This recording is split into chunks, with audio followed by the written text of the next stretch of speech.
Welcome to the debate. The डिबेटमा स्वागत छ। आज हामी एउटा अचम्मको विरोधाभासबाट सुरु गर्दैछौँ।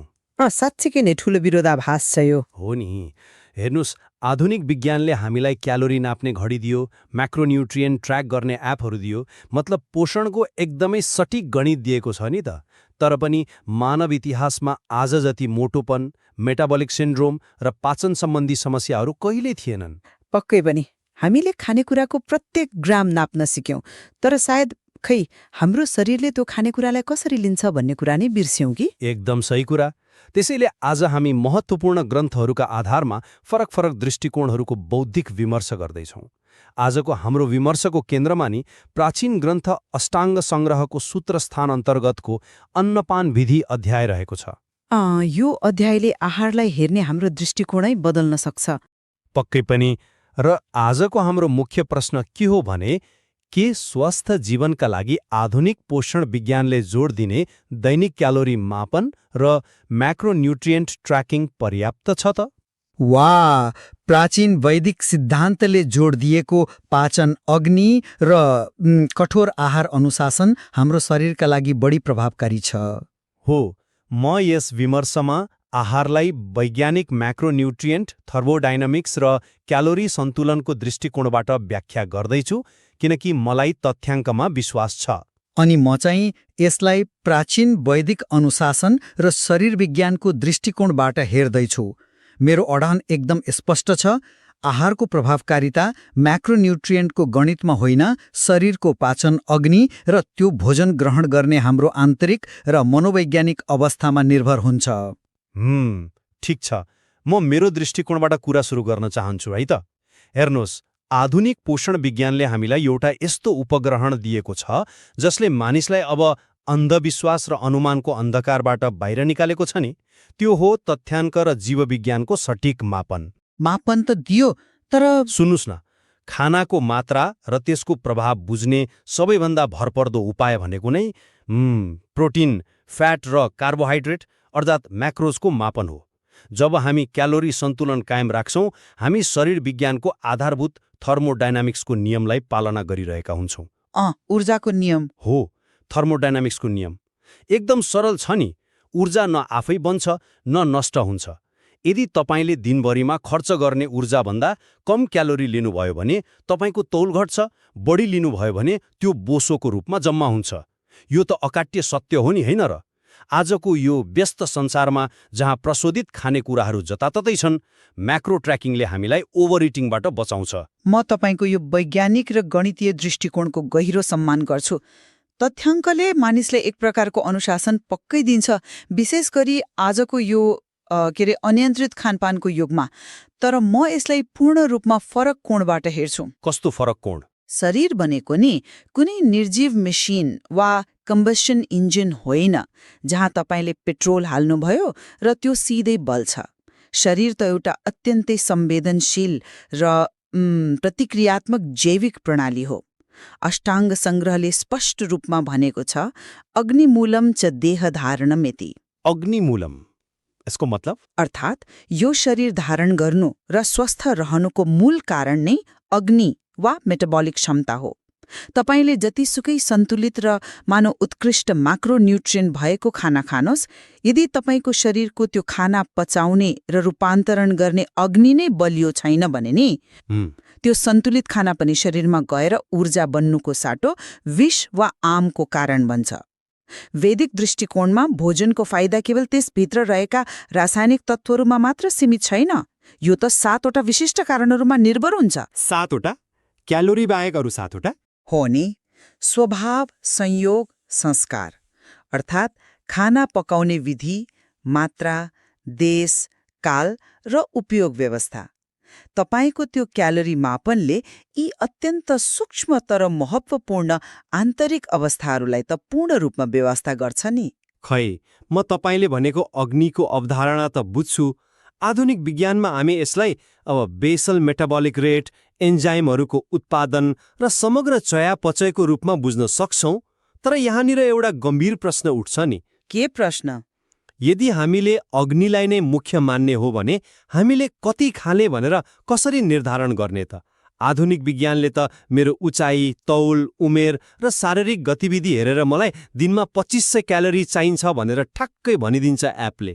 तर यो अग्निको मापन त निकै अमूर्त भएन र? अमूर्त पटक्कै होइन। होइन? कुनै व्यक्तिले आफ्नो अग्नि अनुसार मात्रा कसरी तय गर्ने त? तराजु त हुँदैन भित्र। यो अमूर्त छैन, बरु यो अत्यन्तै व्यक्तिगत र सटीक छ। बाह्य तराजु वा एपले तपाईँको भोक र पेटको क्षमता नाप्न सक्दैन नि। अष्टाङ्ग सङ्ग्रहले मात्रा निर्धारण गर्न एउटा अद्भुत आन्तरिक मापन प्रणाली दिएको छ, जुन तपाईँको त्यो गणितीय क्यालोरीभन्दा धेरै व्यावहारिक छ। ए हो र? के छ त्यस्तो प्रणाली? स्रोतमा भनिएको छ, अन्येन कुक्षेर द्वावंशो पानिनैकं प्रपूरयेत् आश्रयं पवनादीनां चतुर्थमवशेषयेत्। अलि सरल भाषामा भनिदिनुस् न। यसको अर्थ हो पेटको कुल क्षमतालाई 4 भागमा विभाजन गर्ने। 2 भाग ठोस अन्नले भर्ने, 1 भाग तरल पदार्थ वा पानीले भर्ने र चौथो भाग नि हावा अर्थात् दोषहरूको सञ्चरणका लागि खाली छोड्ने। यसको पछाडिको मेकानिजम एकदमै स्पष्ट छ। खाली छोड्ने किन? किनभने पेट एउटा थैलो मात्र त होइन नि, यो एउटा मन्थन गर्ने अङ्ग हो। खाना पचाउनका लागि पेटका मांसपेशीहरू खुम्चिन र तन्किन आवश्यक हुन्छ। यदि तपाईँले त्यो 2500 क्यालोरी पुर्याउने नाममा पेटलाई 100% भर्नुभयो भने पेटभित्र खाना र ग्यास्ट्रिक जुस मन्थन हुने ठाउँ नै रहँदैन। अहो, यो त वासिङ मेसिनको एनालोजी जस्तै पो भयो त। एकदम सही। त्यहाँ खाली ठाउँ छोड्नु भनेको पाचन प्रणालीलाई काम गर्ने मेकानिकल स्पेस दिनु हो। हेर्नुस्, म यो वासिङ मेसिनको कुरा त मान्छु। कपडा धुनका लागि मेसिनमा पानी र कपडा घुम्ने खाली ठाउँ चाहिन्छ नै। पुरै कोचेर राख्यो भने मेसिन चल्दैन। पेटको हकमा पनि मेकानिकल स्पेस चाहिने कुरा तार्किक नै छ। तर मेरो प्रश्न यहाँनिर छ है। भन्नुस् न। के यो पेटको भाग आफैले मापन गर्नु अत्यन्तै आत्मपरक भएन र? आजको आधुनिक जीवनमा नि जहाँ खानेकुराहरू ल्याबमा डिजाइन गरिएका हुन्छन्, एकदमै हाइपर प्यालेटेबल खानेकुराहरू मानिसलाई भोक र अघाएको महसुस गराउने हर्मोनहरू जस्तै लेप्टिन र ग्रेलिन, यिनीहरूको सन्तुलन पूर्ण रूपमा बिग्रिसकेको छ नि त। त्यो त साँचो कुरा हो।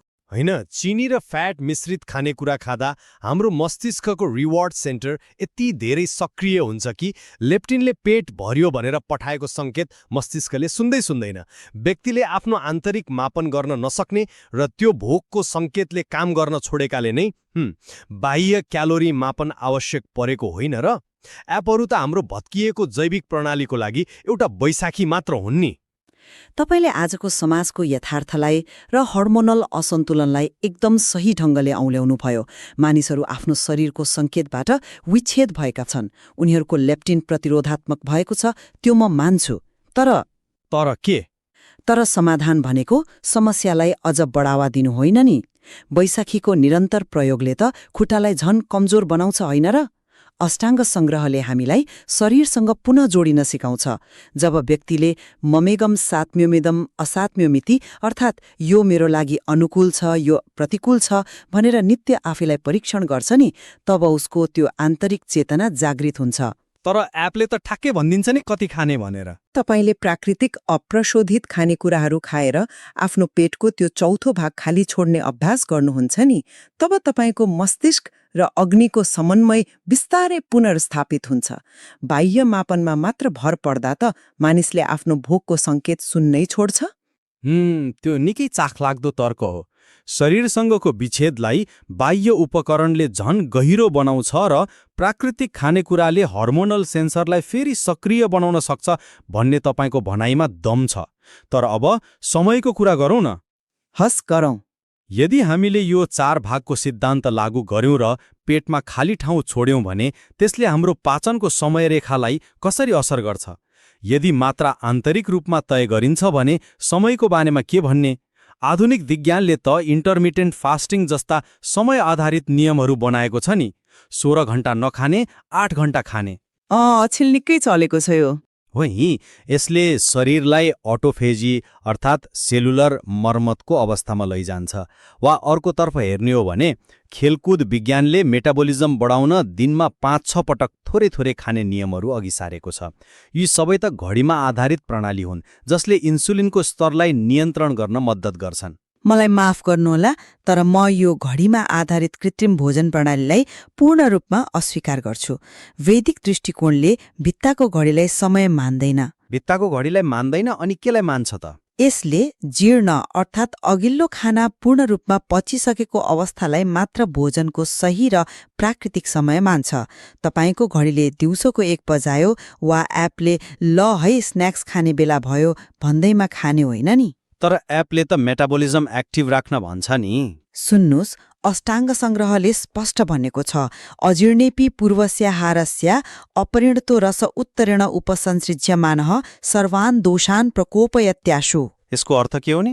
यसको गहिरो अर्थ छ, यदि अघिल्लो खाना पचेको छैन र त्यसको अपरिपक्व रस शरीरमा छँदै तपाईले अर्को खाना खानुभयो भने त्यो नयाँ खानाले पुरानो अपरिपक्व रससँग मिसिएर शरीरका सबै दोषहरूलाई तत्काल कुपित गर्छ। आयुर्वेदमा यसलाई अध्यसन भनिन्छ।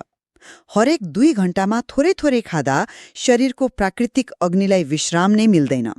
साँचो भोक लागेर शरीर हल्का भएपछि मात्र खानु उचित हो।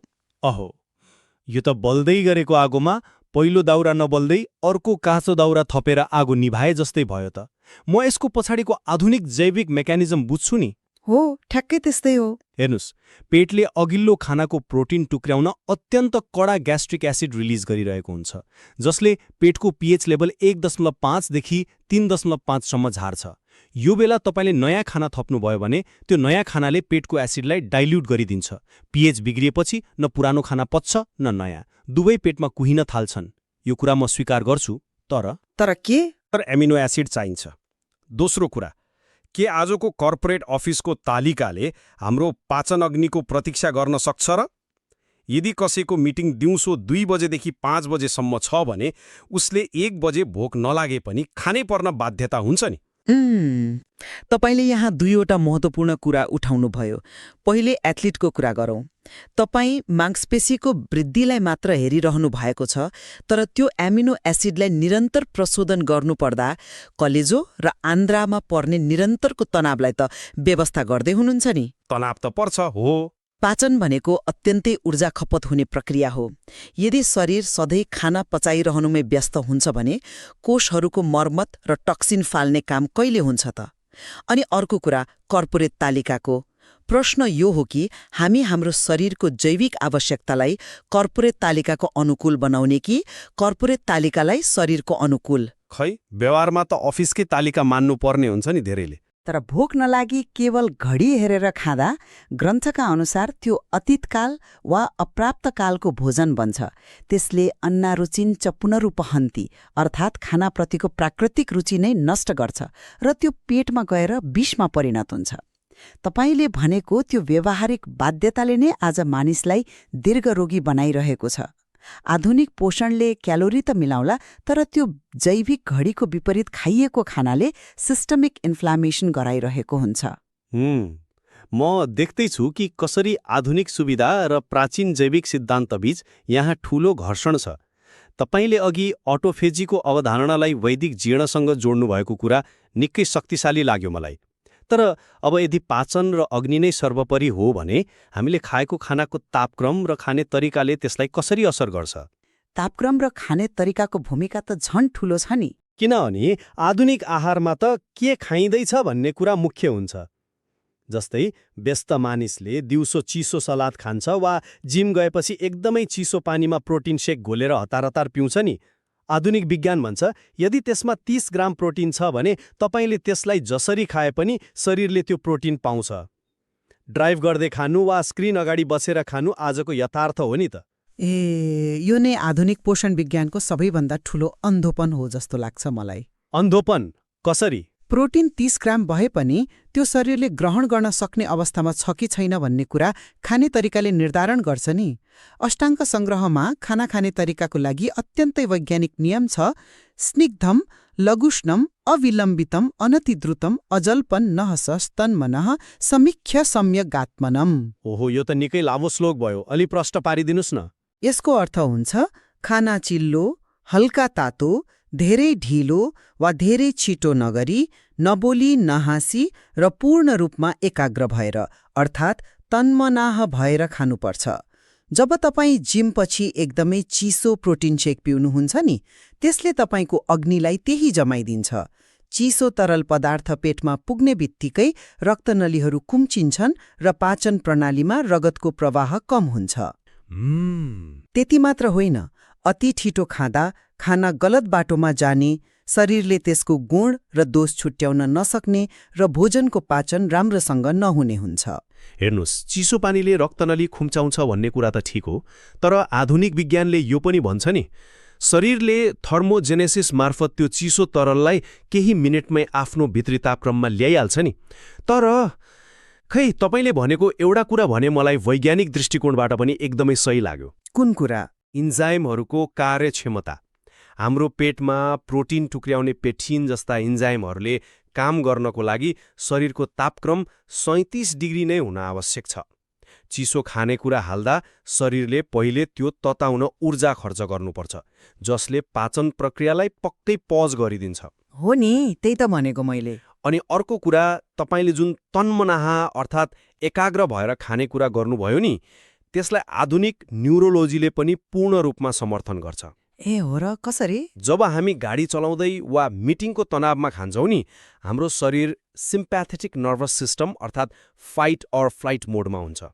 यस्तो बेला मस्तिष्कले रगतलाई पेटबाट तानेर हातखुट्टाका मांसपेशीतिर पठाइदिन्छ। पाचन प्रक्रिया सुचारू हुनको लागि शरीर पारासिम्प्याथेटिक अर्थात् रेस्ट एन्ड डाइजेस्ट मोडमा हुनुपर्छ। त्यसैले तनावमा खाँदा त्यो पच्दैन। तपाईको यो तन्मनाको अवधारणाले त म्याक्रो ट्र्याकिङले पूर्ण रूपमा व्यवस्था गरेको मनोवैज्ञानिक पक्षलाई उजागर गर्यो नि। ट्याक्कै त्यही हो तन्मनाह भनेको। पाचनको सुरुवात पेटबाट होइन नि, मस्तिष्क र मुखबाट हुन्छ। खानाको गन्ध र स्वरूपमा ध्यान दिँदा मात्र मुखमा र्याल र पेटमा सही एन्जाइमहरू निस्कन्छन्। तपाईँ स्क्रिन हेरेर खानुहुन्छ भने त मस्तिष्कले खाना आएको चालै पाउँदैन नि। साँचो कुरा। अनि अर्को कुरा अनुपानको पनि छ। तपाईले सलाद र चिसो पानी सँगै खानुहुन्छ, तर ग्रन्थले भन्छ अनुपानले खानालाई फुटाउने र पच्न सजिलो बनाउने काम गर्नुपर्छ। अति चिसो आहारले शरीरलाई पोषण दिँदैन, उल्टै भित्र जमेर बस्छ। ओहो, यो निकै गहिरो र आँखा खोल्ने विमर्श रह्यो। हामी हाम्रो छलफलको अन्त्यतिर आइसकेका छौँ। समय गएको पत्तै भएन।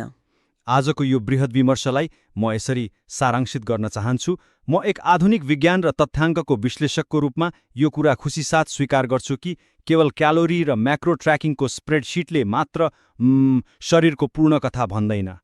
थर्मोडायनामिक्सको नियम सत्य भए पनि हामीले शरीरलाई एउटा निर्जीव इन्जिन मात्र मान्ने भूल गरिरहेका छौँ। एकदमै। प्रोटिन र कार्ब्सको गणितीय हिसाब जतिसुकै सटिक भए पनि नि, त्यसले शरीरको आन्तरिक क्षमता, पाचन अग्नि र भोजन ग्रहण गर्दाको हाम्रो मानसिक अवस्थालाई समेट्न सक्दैन। खाना केवल इन्धन मात्र होइन रहेछ। हाम्रो शरीर एउटा जटिल जैविक प्रणाली हो, जसलाई कति खाने भन्दा पनि कसरी र कहिले खाने भन्ने कुराले धेरै ठूलो प्रभाव पार्दो रहेछ। र म पनि एक वैदिक अध्येताको रूपमा यो कुरालाई सम्मानका साथ स्वीकार गर्छु कि आधुनिक पोषण विज्ञानले ल्याएको म्याक्रो ट्र्याकिङ प्रणालीले आजको यो अस्तव्यस्त समाजमा कम्तीमा एउटा आधारभूत अनुशासन त ल्याएको छ। हो नि। मानिसहरूले के खाइरहेका छन् र उनीहरूको खानामा कति धेरै चिनी वा रसायन लुकेको छ भन्ने चेतना त यही ट्र्याकिङले बढाएको हो नि। प्राचीन ज्ञान र आधुनिक विज्ञान बीच अझै पनि अब बाह्य ट्र्याकिङ भर्सेस आन्तरिक अनुभूति जस्ता विषयमा केही असहमति त बाँकी नै छन्, तर हामी दुवै यस कुरामा सहमत छौं कि आधुनिक भोजन योजनामा वैदिक दर्शनको त्यो 4 भाग पेटको नियम, अघिल्लो खाना पचेपछि मात्र खाने नियम र एकाग्र भएर खाने नियम लागू गर्न सक्यो भने त्यसले स्वास्थ्यमा क्रान्तिकारी परिवर्तन ल्याउन सक्छ। एकदम सही। कार्यक्रमको सुरुवातमा हामीले एउटा ल्याबको तराजु र भित्र बलिरहेको आगोको विरोधाभासको कुरा गरेका थियौं। विमर्शको अन्त्यमा आइपुग्दा सायद हामीलाई ती दुवैको सन्तुलित आवश्यकता छ भन्ने देखिन्छ। बाह्य तराजुले हामीलाई खराब खानेकुराबाट जोगिन मद्दत गर्न सक्छ, तर हाम्रो स्वास्थ्यको अन्तिम निर्णय भने त्यो बलिरहेको पाचन अग्नि र हाम्रो मनोवैज्ञानिक अवस्थाले नै गर्छ। पक्कै पनि। श्रोताहरू, आज हामीले कुनै एक विचारलाई विजेता घोषित गरिरहेका छैनौं, बरु आजको विमर्शले तपाईलाई आफ्नो अर्को छाकको भोजनलाई केवल गणितीय क्यालोरीको रूपमा मात्र नभई आफ्नो भित्र बलिरहेको पाचन अग्निप्रतिको आहुतिका रूपमा हेर्न प्रेरित गर्नेछ भन्ने हामीले विश्वास लिएका छौं। खाना खानु अघि एकपटक सोच्नुहोस्, के तपाईँको अग्नि यो दाउरा जलाउन तयार छ त? अष्टाङ्ग सङ्ग्रह जस्ता ग्रन्थहरूमा यस्ता अझै धेरै गहिरा ज्ञानहरू लुकेका छन् जसको अन्वेषण गर्न बाँकी नै छ। सुन्नुभएकोमा धन्यवाद।